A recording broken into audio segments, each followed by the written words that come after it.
afternoon, boys and girls. I hope that you are having a wonderful summer. The three of us are here to read to you a little bit from the Summer According to Humphrey. I am Miss Evans, the music teacher here, and then this is Miss Greenberg and Miss Givens. So we are going to start today with chapter 20, and it's called Happy Day, Haunted Night. The next day, it was difficult for the Blue Jays to think of anything except their upcoming night with the howler. Even if they forgot about it for a few minutes, the other campers would come up to them and go, "Oh, oh." In fact, they did it so often, I think the Blue Jays were having second thoughts about spending the night in haunted Hallo at all. In the Nature Center, however, there was a lot going on. During the first session in the morning, Katie and Miss Mack brought in a stranger. A very nice stranger, it turned out. He was Dr. Singleton, the veterinarian from the wildlife refuge, who had helped Katie with Lovey's wings when she was first rescued. "Dr. Singleton's here to see if Lovey healed enough to be released," Miss Mack explained. The vet was a big, tall man with a full black beard, but he was as gentle as he was big and was a real expert on birds.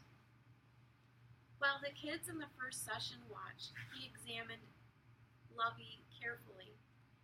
"She looked completely healed," he said, "and I imagine she's getting a little tired of her crate. Her crate was rather plain compared to my cage. She didn't have any fun things to play with like I do." "I think we could try her out today," he said. Katie looked at her watch. "It's almost time for a break between sessions. I'll make an announcement." Dr. Singleton stayed and answered questions while she went down to the office. Then Miss Mack introduced him to Og and me. "You're a fine specimen," he said to me. "I don't think you need my help at all." I hopped on my wheel to show him he was right. "Ah, Ranaclanitans," he said to Og. "No, his name is Og," I squeaked. But he didn't understand me. "I guess you kids are used to his interesting twang," he said. After living next to Og for months, I was very used to it. Then Dr. Singleton turned his attention to Jake, the snake. "How did you end up in a cage?" he asked Jake. Jake stuck out his tongue, as usual. How rude. Then we heard Katie on the loud speaker. "Attention, campers," her voice boomed. "We are going to try to release Lovey into the wild after a session. Anyone who wants to participate, come directly to the Nature Center." Within minutes, there was a rush, a dash, no, a stampede to the Nature Center as every single camper showed up. Miss Mack made them form a half circle in front of the building. Then she asked Saya, Braid, Noah to be her assistants. They had scored the highest on the quiz. Miranda picked out my cage so I could watch. What a thoughtful girl. Brad and Noah carried out Lovey-Dovey's crate. Her head poked out of the top as she watched everyone and everything. Then Dr. Singleton carefully lifted Lovey out of the crate and showed Saya how to hold her. Saya held Lovey just the way he showed her and looked completely confident. "First, put her down on the porch and let her try her wings," the vet told her. When Lovey touched the ground, the first thing she did was spread her wings. I couldn't even tell which one had been injured. Then she flapped her wings and hopped, as if ready for takeoff. The kids in the crowd stayed pretty quiet as they'd been instructed, but they couldn't help oohing and eyeing a little. Neither could I. "That's great," Dr. Singleton said. "That hopping means she's ready to fly. But we need a big open space. Pick her up again, Saya, if you can." Then he had her take Lovey up the hill to the spot where I viewed the two hollows. It was high, open meadow surrounded by trees. The other campers and Miranda carrying my cage followed quickly. It was time for Saya to put her on the ground and see if she flew. But at the last minute, Saya didn't do it. Instead, she turned to Noah and handed Lovey over. "Here, Noah, I think you should do this," she said. That was just about the nicest thing I'd ever seen a human do. I held my breath as Noah set her on the ground, and then, with no further encouragement, she flapped her wings and took off, flying up to a very high treetop in the distance. The crowd couldn't stay quiet any longer. They let out a cheer. Dr. Singleton looked as pleased as Katie and Miss Mack. She knew just what to do, he said.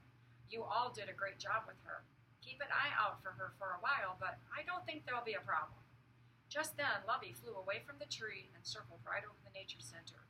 He watched her until she flew out of sight. Any questions? Katie asked while we were still in the meadow.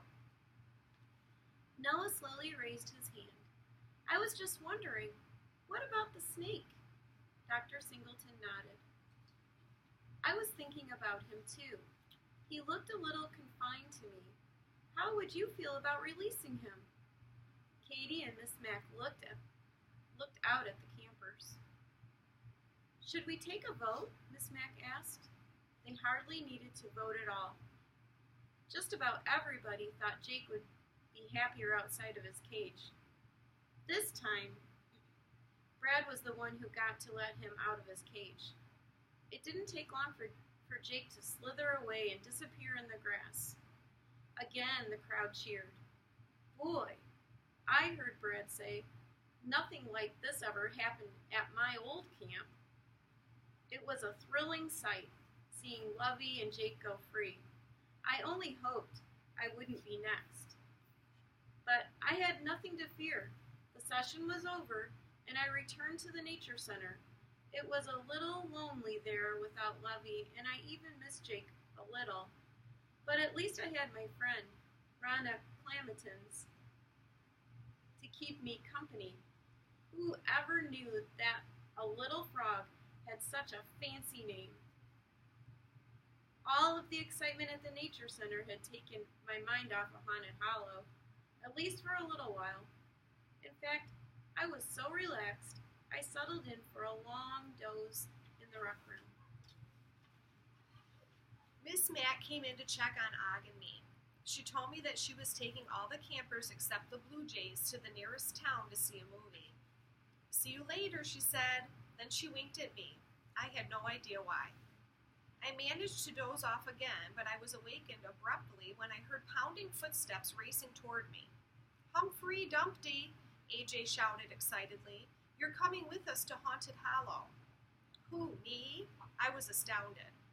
Yep, Hap Holloway said it was okay as long as we make sure your cage is locked at all times and keep you in our tent, he explained. We didn't want you to miss out. There are some things I wouldn't mind missing out on, and the howler was one of them. But AJ was already holding my cage and hurrying back to the dining hall. It's been nice knowing you, Og, I called back to my friend. There wasn't even time to say goodbye. It was dark outside. Instead of hiking in the dark, Hap took us all in a small bus and drove us what seemed like a long, long, long way from Camp Happy Hollow. Even though Haunted Hollow was next door to our camp, to get there we had to drive on a road that wound round and round a hill. Blue Jays, he said as he drove, you are about to join a small but special group of campers. Few have earned the right to go to Haunted Hollow, but none will ever forget the howler. He opened his mouth wide and let out the most spine-tingling ow I'd heard yet. I dove under my bedding just in case Hap really was the howler. At last the bus stopped and Hap let us out. It was still quite a hike to the campground, but Aldo was waiting. Several tents had been set up and a fire was blazing in a big stone pit. The flames cast orange and yellow shadows like huge fingers on the nearby trees. Welcome to Haunted Hollow, Aldo said. Somehow he didn't seem as jolly and carefree as usual. Take a seat. The Blue Jay sat on big rocks around the campfire. AJ put my cage next to his feet, and I could feel the heat from the fire. As far as I was concerned, I was a little too close for comfort. And even though my friends had waited a long time for this night, they were suddenly unusually quiet. As I glanced over at the dense brush nearby, I thought I saw some eyes.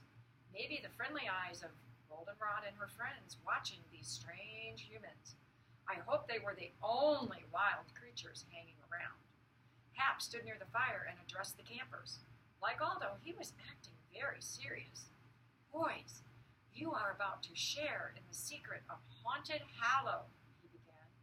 20 years ago, I bought this camp. The man I bought it from didn't want to sell it, but he ran out of money and had no choice. The strange shadows made Hap's face and hair even redder than usual. He was a crazy kind of fellow, with white hair to his shoulders and a white beard to his waist. On the day he signed the papers to hand the land over to me, he said, "It will never truly be yours, Holloway, for I will haunt this land as long as I live, and even after." The boys gasped, and I accidentally let out an eek. I tore down the small cabin that was on this spot. But once a year, the best campers are chosen to come here to show him that even if the place is haunted, we are not afraid, he continued. My cousin saw him last year, Richie said, his eyes wide. Hap nodded. So far, the howler has shown up every year, but this year, who knows? So I want you all to shout with me, "We are not afraid, we are not afraid." The Blue Jays didn't exactly shout at first, but they joined in. "We are not afraid, we are not afraid." I joined in too, as the voices got louder and louder. "We are not afraid, we are not afraid." Then they got more confident, and the volume increased. "We are not afraid, we are not afraid." And then it happened. A howl so loud, so hideous, so unspeakably scary, I think my heart stopped beating. Woo! Woo! No human could possibly make a noise that loud. The noise grew closer, and there was a rustling in the grass. Ooh! Ooh! The Blue Jays all jumped up, screaming, and started running around in circles. Ooh! Ooh! There I was, alone on the ground with the howler approaching. I closed my eyes. Then I felt my cage move. It had grabbed me. "Don't worry, Humphrey, I've got you. You're safe," a familiar voice assured me. It was Aldo. Ooh! Ooh! It was so close now, I thought I heard it breathing. Ooh! Ooh! "We fooled you." Then there were peals of laughter out from behind the trees and the bushes came all the other campers. Saya, Miranda, Garth, Abby, even Itchy Sam. They were pointing and laughing as the Blue Jays stood staring in total confusion. "What are you doing here?" AJ said when he saw his brother Ty in the crowd. Hap was laughing harder than anyone. "You want to tell them, Saya?" he asked. Saya smiled but shook her head. "You do it, please." Hap gathered the whole group around the campfire. "One of the counselors usually comes out here and howls," he explained. But when Saya explained that she didn't like the idea of so many campers being left out, we cooked up this idea. We figured this was a way for all campers to be part of the legend of the howler and to have a little fun. What do you think? I was scared to death, Simon said. He looked a little pale. I thought he had died of fright, Brad added, but then I saw you guys. Pretty funny. You fooled us all right. Listen up, folks. This is our secret, Hap explained. What happened here tonight doesn't get out. We don't want to ruin the surprise for next year's campers, okay? Everyone agreed. I was glad to see that the Blue Jays were good sports about the trick, and the evening continued with lots of songs and toasted marshmallows, which are a little too messy for hamsters, and Aldo even entertained by balancing a broom on one finger for a long, long, long time, my favorite trick. When it was bedtime, the Blue Jays went to their tents, but the other campers returned to Camp Happy Hollow, and I went with them. Og and I both slept in Ms. Mack's cabin that night, and even though I'm nocturnal, I slept the whole night.